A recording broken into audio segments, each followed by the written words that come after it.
성결 서약식이 있어서 이 말씀을 전하기로 했습니다. 하나님께서는 사람을 창조하실 때 남자와 여자로 창조하셨습니다. 남자와 여자, 성을 가진 존재입니다. 중간은 없습니다. 아담과 하와의 결혼식은 참으로 아름다웠습니다. 최초의 흠없는 멋진 아담과 그리고 아름다운 하와가 거룩하신 하나님 앞에서 결혼식을 올리게 됩니다. 신부를 맞이하게 되는 신랑은 참으로 감격적인 고백을 합니다. 창세기 2장 20절 이하입니다. 여호와 하나님이 아담에게서 취하신 그 갈빗대로 여자를 만드시고 그를 아담에게로 이끌어 오시니 아담이 이르되 이는 내 뼈 중에 뼈요 살 중에 살이라. 이보다 멋있는 고백, 감격적인 고백이 어디 있겠습니까?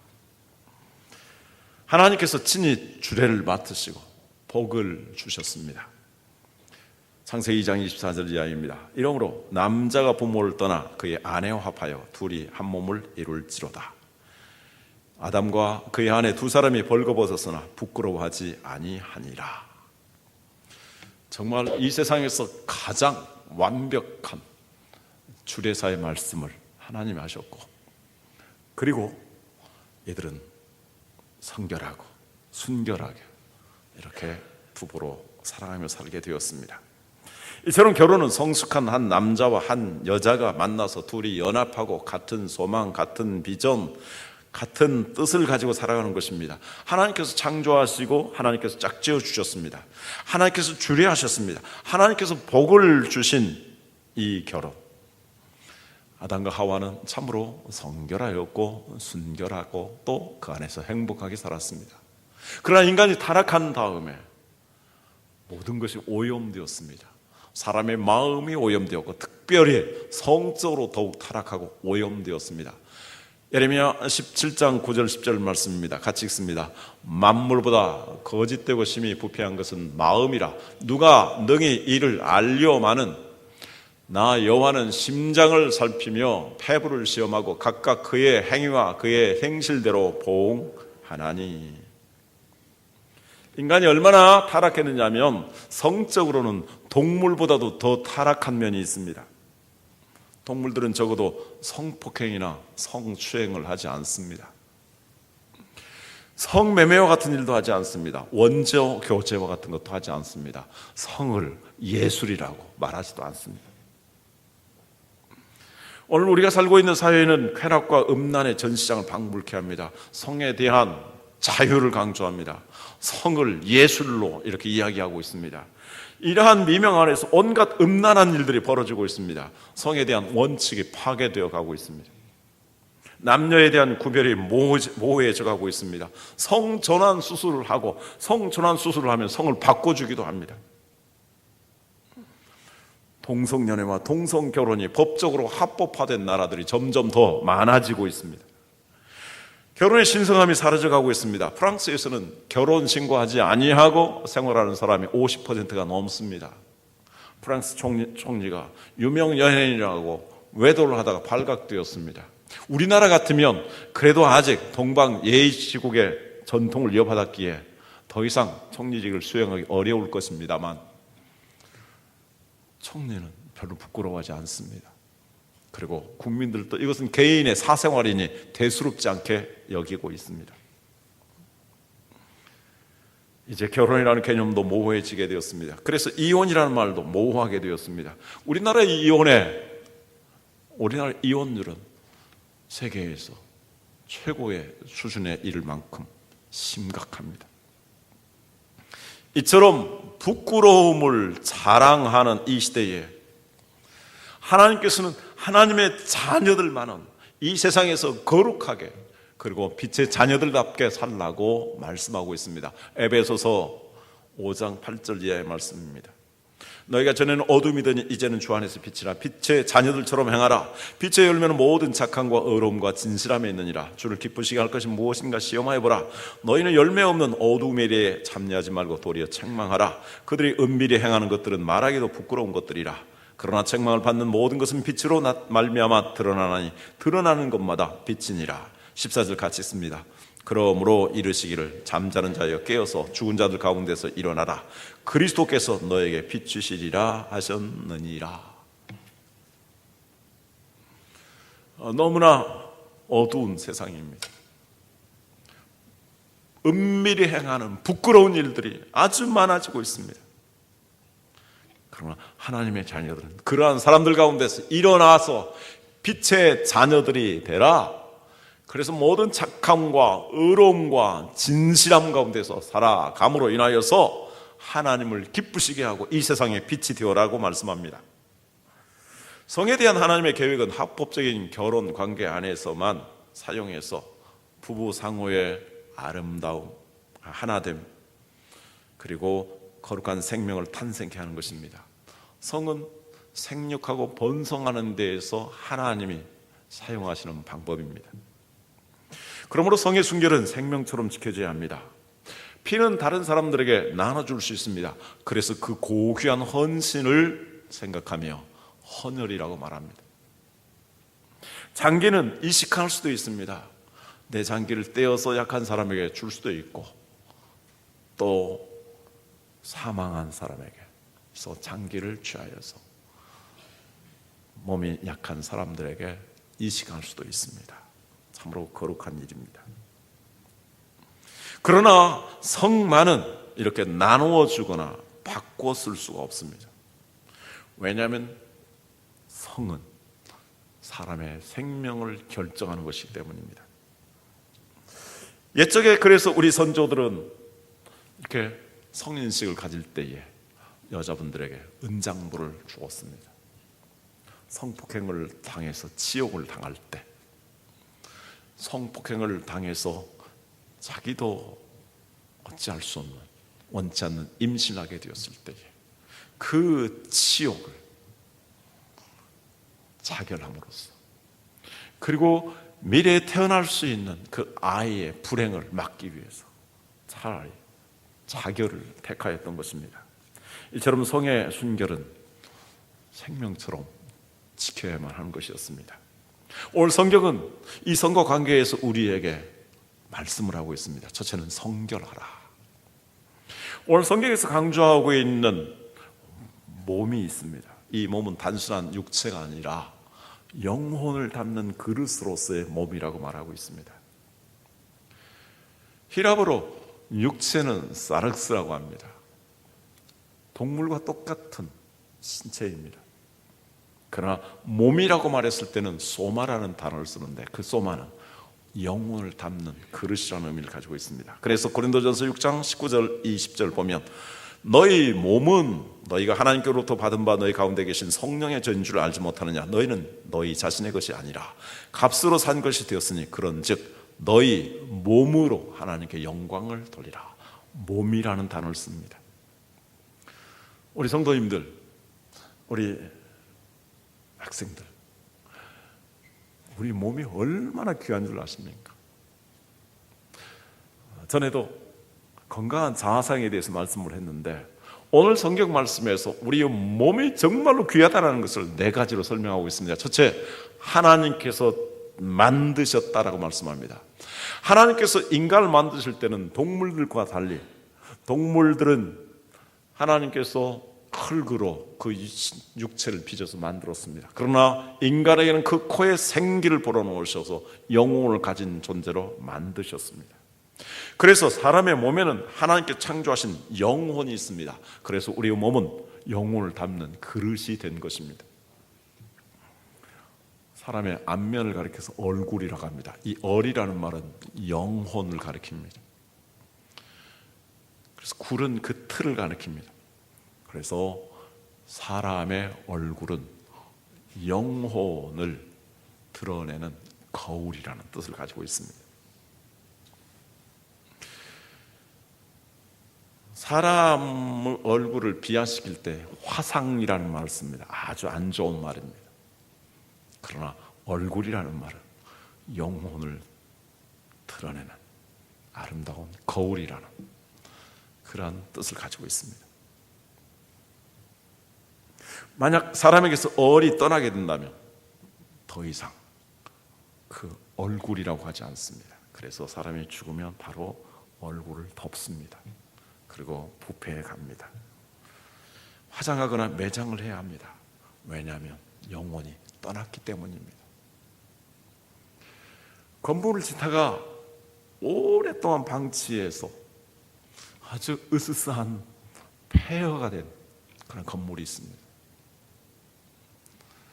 사람이 살지 않으면 이렇게 폐허가 됩니다. 우리 인간의 몸도 우리에게서 영혼이 떠나면 그렇게 될 수밖에 없는 것입니다. 두 번째, 우리의 몸은 예수 그리스도의 피로써 하나님께서 사신 것이라고 말씀합니다. 하나님의 아들 예수 그리스도께서 우리를 대신하여 십자가에 못 박혀 피를 다 쏟으시고 죽으셨습니다. 우리의 죄값을 다 지불하시고 우리를 이제 하나님의 자녀로 사신 것입니다. 우리의 몸이 얼마나 비싼 몸입니까? 예수 그리스도의 목숨과 맞바꾼 그러한 몸입니다. 그러므로 우리의 몸을 함부로 마음대로 써는 안 됩니다. 너무나도 귀하고 비싼 몸이기 때문입니다. 세 번째, 우리의 몸은 성령님께서 거하시는 성전으로 매우 거룩한 전이라고 말씀합니다. 전에도 말씀드렸습니다만 결혼한 부인이 임신을 하게 되면 이제 생각하는 것, 먹는 것, 보는 것, 마시는 것 다 주의하게 됩니다. 왜 그렇습니까? 그 몸 안에 새로운 생명이 있고 어머니의 생각과 보고 먹고 마시고 하는 모든 것들이 이 아이에게 영향을 끼치기 때문입니다. 오늘 성경에서 말씀하고 있습니다. 너희 몸은 하나님께로부터 받은 바 너희 가운데 계신 성령의 전인 줄을 알지 못하느냐? 성령의 전인 줄을 알지 못하느냐? 고린도전서 13장 16절에서 똑같은 말씀을 하고 있습니다. 늘 하나님의 성령이 예수 그리스도를 주로 고백하고 영접한 사람들에게 임재해서 성령이 성전이 되었음을, 그래서 성령님을 늘 의식하며 살아야 된다는 것입니다. 성령님을 의식하며 살아갈 때에 우리가 우리의 몸으로 수치스럽고 음란한 일을 할 수 있겠습니까? 임신한 어머니가 늘 이 아이를 생각하는 것처럼 성령님이 내 안에 계신 것을 늘 의식하면서 성령 충만한 가운데서 살라고 말씀합니다. 오늘 성경 말씀하고 있습니다. 주와 합하면 바로 주님과 한 영이 되어서 거룩한 성전이 되는데, 우리 육체로 창기와 합하게 되면 창기와 똑같은 몸이 된다라고 말씀하고 있습니다. 네 번째, 우리 몸은 예수 그리스도께서 재림하실 때 부활할 몸입니다. 14절 말씀합니다. 하나님이 주를 다시 살리셨고 또한 그의 권능으로 말미암아 우리를 다시 살리시리라. 우리가 사도신경을 통해서 고백합니다. 몸이 다시 사는 것과, 우리 한번 따라서 하겠습니다. 주님 재림하실 때 나는 신령한 몸으로 부활할 것입니다. 우리의 몸은 신령한 몸입니다. 신령한 몸으로 부활할 것입니다. 사람의 몸이 거룩한 성전이 되기 위해서는 먼저 예수 그리스도를 구주로 영접해야 합니다. 그때 성령님이 들어오셔서 영원토록 임재하십니다. 그리고 늘 성령님으로 말미암아 내 몸과 마음이 새로워지도록, 그리고 충만하도록 해야 합니다. 로마서 12장 1절 2절 말씀합니다. 같이 읽습니다. 그러므로 형제들아, 내가 하나님의 모든 자비하심으로 너희를 권하노니 너희 몸을 하나님이 기뻐하시는 거룩한 산 제물로 드리라. 이는 너희가 드릴 영적 예배니라. 너희는 이 세대를 본받지 말고 오직 마음을 새롭게 함으로 변화를 받아 하나님의 선하시고 기뻐하시고 온전하신 뜻이 무엇인지 분별하도록 하라. 우리의 몸을 가지고 산 제사로, 산 제물로 하나님께 드려야 되는데, 그렇게 하기 위해서는 우리의 영혼이 늘 새로워져야 된다. 성령으로 새로워져야 된다. 성에 대한 하나님의 선하시고 기뻐하시고 온전하신 뜻이 무엇인지를 분별해서 그 뜻대로 이 성을 지키고 또 사용할 때에 우리의 몸으로 하나님께 영광을 돌리는 것입니다. 이렇게 하기 위해서 우리는 이 세대를 본받지 말아야 되고 성령의 충만함을 받도록 해야 합니다. 성령의 충만을 받기 위해서는 말씀과 기도를 지속적으로 묵상하고 행하는 것입니다. 에베소 5장 15절 이하에서 말씀합니다. 그러니 너희가 어떻게 행할지를 자세히 주의하여 지혜 없는 자 같이 하지 말고 오직 지혜 있는 자 같이 하여 세월을 아끼라. 때가 악하니라. 그러므로 어리석은 자가 되지 말고 오직 주의 뜻이 무엇인가 이해하라. 18절 같이 읽습니다. 술 취하지 말라. 이는 방탕한 것이니 오직 성령으로 충만을 받으라. 대부분 성적인 방종과 타락을 하는 사람들을 보면은 술 취할 때가 많이 있습니다. 심지어는 마약을 사용하기도 합니다. 그러나 우리는 성령의 충만함을 받아야 되고, 성령의 충만함을 우리가 받았을 때에 우리는 이러한 방종한 삶을 살지 아니하고, 우리가 이 세상에 여러 가지 성적인 유혹, 방탕에 빠지지 아니하고 거룩한 생각, 거룩한 생활을 하게 될 것입니다. 두 번째로 순결하고 말씀합니다. 순결을 강조할 때는 특히 몸과 마음에 대한 것이죠. 고린도전서 6장 15절 이하에서 말씀합니다. 너희 몸이 그리스도의 지체인 줄 알지 못하느냐? 내가 그리스도의 지체를 가지고 창녀의 지체를 만들겠느냐? 결코 그럴 수 없느니라.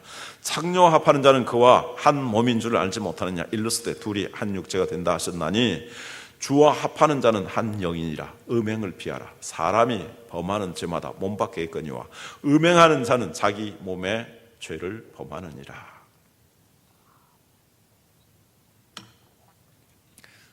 진정한 결혼은 성숙한 한 남자와 한 여자가, 이것이 하나님이 창조하신 원리와 법칙이죠. 그래서 오늘 선진국에서는 바로 일부 일처제만을 인정합니다. 그리고 그런 결혼이 되기 위해서는 육체적인 순결을 전제로 합니다. 어떤 사람들은 영혼이 중요하지 육체는 별로 중요하지 않다라고 생각합니다. 그래서 이슬람교 같은 경우는 일부 사처까지를 허용하고 있습니다. 불교에서 일부 다처제를 말하고 있습니다. 저 무악산 밑에 본부를 두고 있는 증산도는 그 증산도 강증산 이 사람이 후처를 취하였습니다. 후처를 취하였는데 그것은 그 고승들에게는 육체적인 것은 뛰어넘는 것이다. 얼마나 미화시킨지 모르겠습니다. 제가 직접 그 증산교도로부터 들은 이야기입니다. 그래서 정신적인 순결을 가지고 있으니까 육체적으로 죄가 되지 않는다라고 말합니다. 그러나 정신적으로 나쁘기 때문에, 마음이 나쁘기 때문에 그 육체가 잘못 저지르는 것입니다. 따라서 육체가 잘못된다는 것은 정신적인 마음이 지금 잘못됐다는 것입니다. 그러므로 결과적으로 나무는 그 열매를 보고서 알듯이 그 육체의 순결을 통해서 이 사람의 마음, 영혼이 얼마나 순결한가를 알 수 있습니다. 육체의 순결을 지키지 못하는 것은 상대방에 대해서 죄책감을 갖게 합니다. 그리고 자신의 배우자에 대해서, 앞으로 미래의 배우자에 대한 배반 행위라고 할 수 있습니다. 그것은 자기 자신에게도 죄를 범하는 것입니다. 다른 죄는 상대적으로 내 몸 밖에서 다른 사람에게 가해야 하는 것이지만, 이러한 성적인 범죄는 자기 자신에게 죄를 저지르는 것입니다. 종종 학교에서 여학생이 화장실에서 아이를 낳고 버리는 일들이 발생합니다. 참으로 끔찍하고 슬픈 일이죠. 한순간에 불장난으로 임신을 하게 되었지만 그 후에 이것 때문에 얼마나 외롭고 고통스럽고 무서웠을까요? 그 자신의 인생의 가슴에 깊은 상처를 남게 됩니다. 심지어는 그 자녀를 유기하고 죽이기까지 합니다. 이것은 처벌을 받게 되어 있습니다. 사회적으로 수치를 당하고 또 소외를 당하게 됩니다. 자신의 미래의 배우자에게도 엄청난 과오를 저지르는 것입니다. 한순간에 불장난치고는 그 대가가 너무나 큰 것입니다. 왜 그렇습니까? 바로 성은 생명과 직결된 것이기 때문입니다. 그래서 성경 각종 음행을 하지 말로 강력하게 경고하고 있습니다. 그러므로 순결하지 못하면 자존감을 상실하게 됩니다. 라는 그렇고 그런 사람이야. 이렇게 자존감을 상실한 사람은 자기 자신을 사랑하지 못함으로 이웃도 진정으로 사랑할 수가 없습니다. 마지막 성경 우리에게 교훈하고 있습니다. 몸으로 하나님께 영광을 돌리라. 우리가 우리 몸과 마음의 성결과 순결을 잘 지키면 우리의 몸은 성령님께서 사용하시는 거룩한 전이 됩니다. 예수님께서는 순결하였던 동정녀 마리아의 몸을 빌어서 이 세상에 오셨습니다. 제사장으로서 성결하게 살았던 사가랴와 그의 부인 엘리사벳의 아들 세례요한은 어머니 뱃속에서 있을 때부터 성령으로 충만해서 뛰놀았다라고 말씀합니다. 이렇게 거룩한 성의 순결을 지킨 자녀들에게 하나님의 성령께서 역사하시는 것을 봅니다.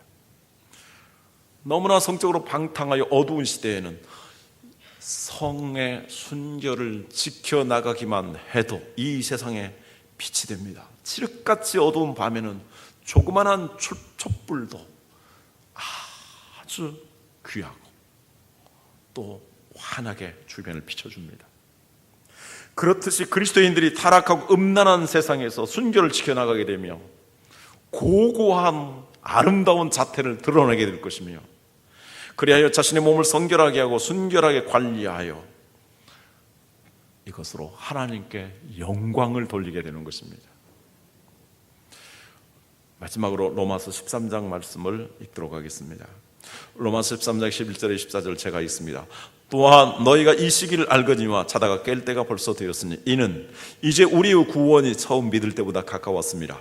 밤이 깊고 낮이 가까웠으니 그러므로 우리가 어둠의 일을 벗고 빛의 갑옷을 입자. 낮에와 같이 단정히 행하고 방탕하거나 술 취하지 말며 음란하거나 호색하지 말며 다투거나 시기하지 말고, 14절 같이 읽습니다. 오직 주 예수 그리스도로 옷 입고 정욕을 위하여 육신의 일을 도모하지 말라.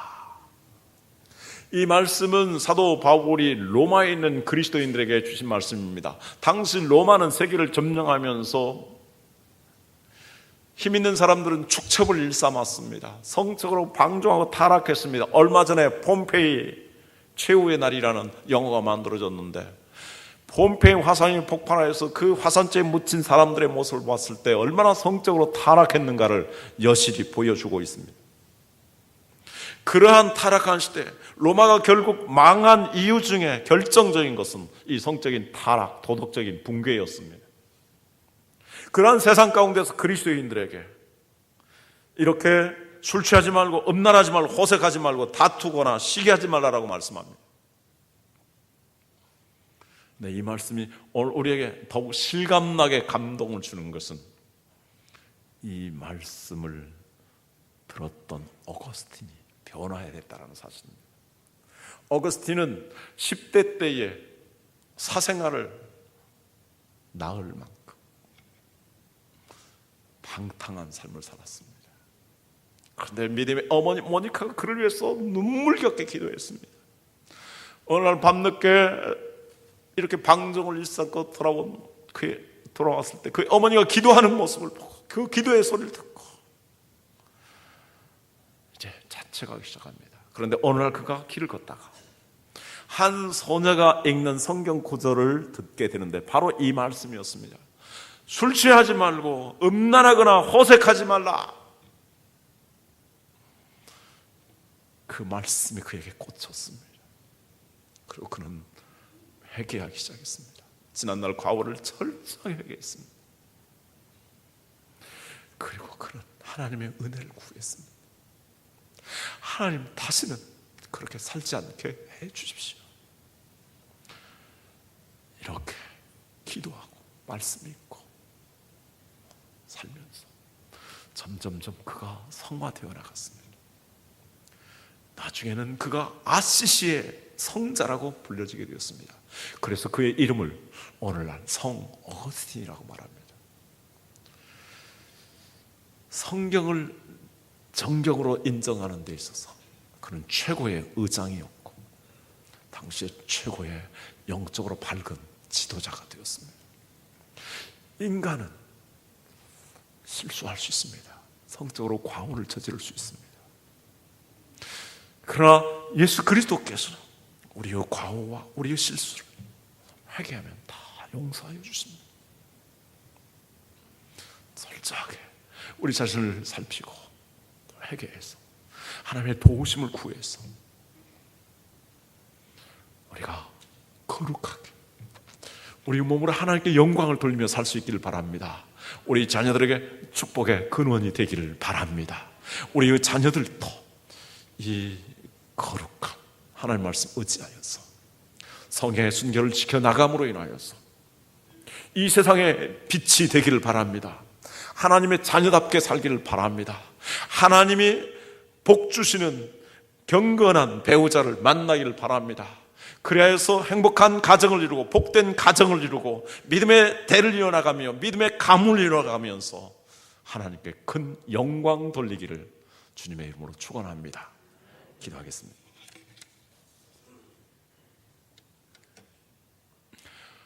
오늘 말씀 생각하면서